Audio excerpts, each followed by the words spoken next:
G'day folks, it's Sportscast here and I am your host, Parkera. Welcome to, we're going to have a quicker look over the presser from earlier on with the manager of the Wellington Phoenix heading into the first New Zealand derby, or the Kiwi derby as I like to see. So, opened up with the first question. He was asked about the loss of Alex Rufer, who's our captain, and if we had any idea of how long he was out.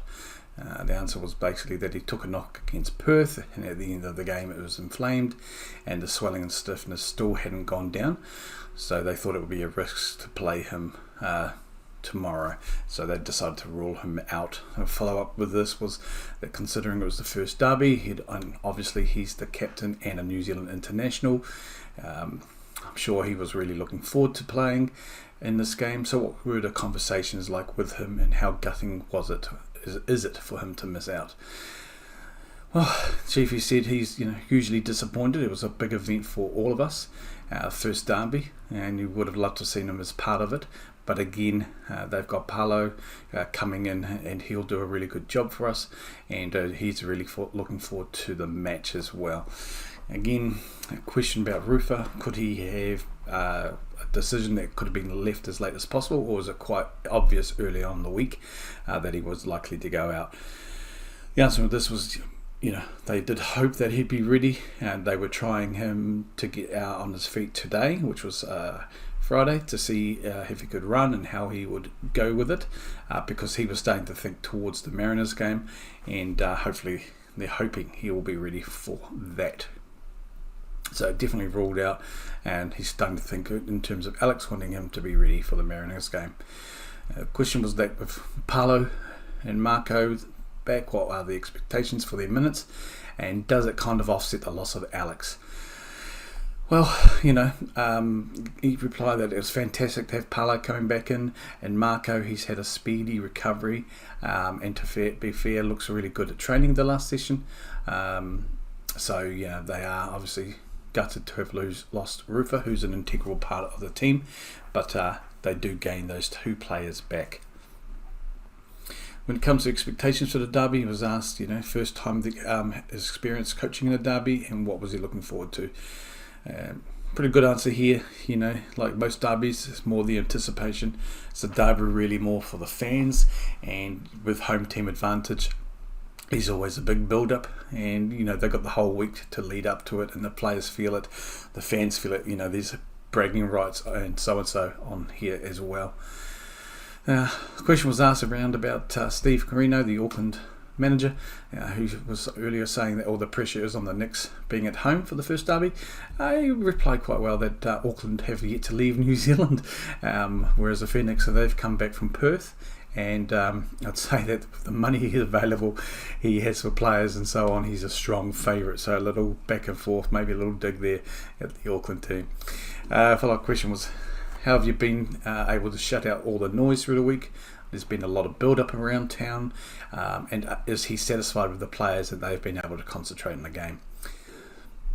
Good answer here. The players treat this game like any other, and that if they beat Auckland, they're only going to get 3 points. So it's important for every game that they go out and treat it the same.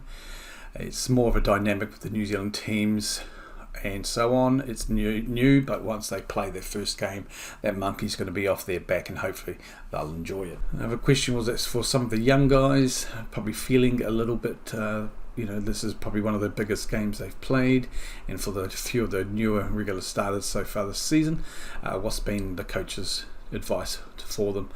And he's just said basically embrace the moment. Both teams will feel the same anxiety, the same fear, and it's the team that handles that better is going to make the difference here.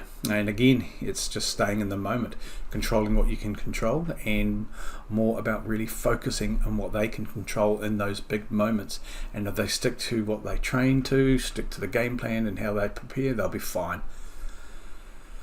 Also then asked, what does he hope that a rivalry like this will do for football in New Zealand long term, and is it significant? I like the reply he gave here, and quite a few of the replies. I think so. He mentioned before that the landscape here, it needs a rivalry, but it also does broaden the supporter base, and it's a healthy derby as always.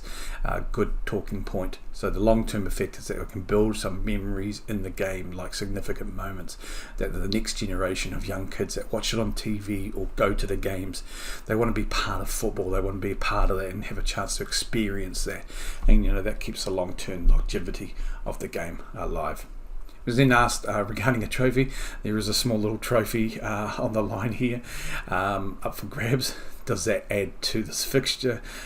Like anything, it's nice to have a piece of silverware, he said, but again, the focus is on the 3 points.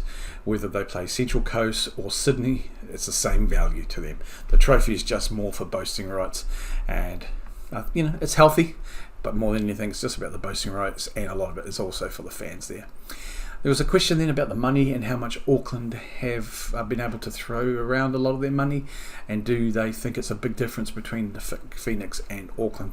Quite a big in-depth answer here, in the sense that Phoenix have been around for 17 years and gone through trial and error to get to the point where they are today, and that is maybe the big identity difference between the two clubs. He also said, he can only talk about the Phoenix, and their motto is rise from the ashes, and basically, they really live the motto. The club for so long has been under a lot of scrutiny, whether it was viable, whether it merited staying even in the league. It has gone through many ups and downs financially, as well as a supporter base post-COVID, and every hurdle they've overcome, and that shows that really ties into what the meaning of the club is, and that tomorrow's game is more about their fan base enjoying that moment, enjoying the history that this is going to create as well, and add to the history, and it's just another part of that history. As for Auckland, he said they're just starting out.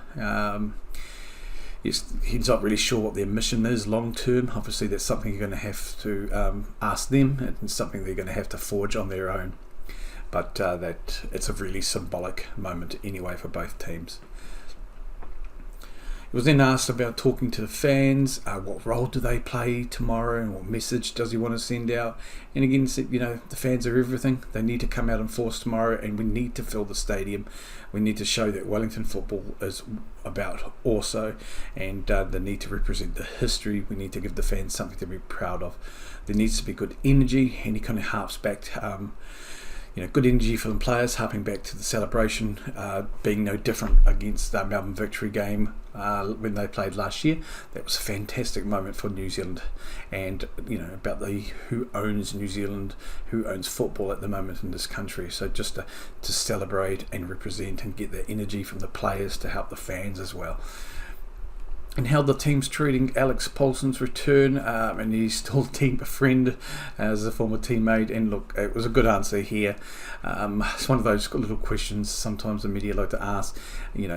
There's no animosity towards Alex. He got a deserving move, and he's mentioned about seeing the social media post the other day that he still loves the club, and he's forever indebted to the club. And he mentions that the club itself is forever indebted to him and for what he did for the club last year. And there's no bad blood.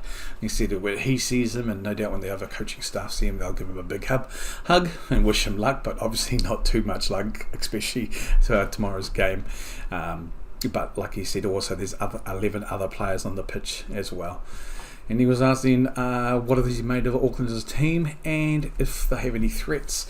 And he said, look, it's mentioned it's only early days. They've played 2 games, but it's fantastic that they won their first 2 games. But to sustain that sort of form long term, it's a question to maybe ask him in round 10.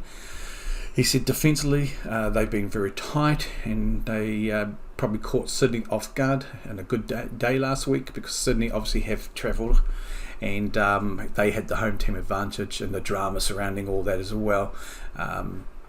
And it was up until the 97th minute that Sydney still believed they could win, and they were still pushing hard, and it was a good sign on their part. But again, he said, any team this season, including them, we need 6 to 10 games to really see where teams are at, and to face the travel, to face injuries and the other challenges with squad depth, and the other challenge that all the other teams will have to face. So basically it's still early doors, but 2 games in, ask them about round 10. Again, going back a little bit to Rufer, and that are we worried that not having Rufer could tip the scales in midfield to Auckland's favour? He said, look, Rufer is a big part of our team, and he's a captain, and he's going to be missing a lot of his leadership, and obviously with the ball and defensively, but it gives other players who are coming in a chance, and he believes that they'll be just as good a job, and that someone is of the senior players to step up and lay it on the pitch tomorrow as well. And the final question was basically asked who's going to take the armband, and he was pretty set. Scotty Wooden is going to be the captain. So that wraps up a bit summary of the Wellington Phoenix managers press conference earlier on today. So looking forward to this big Kiwi derby kicking off tomorrow, recording this Friday evening. So let's go Knicks, New Zealand is yellow. Kia kaha.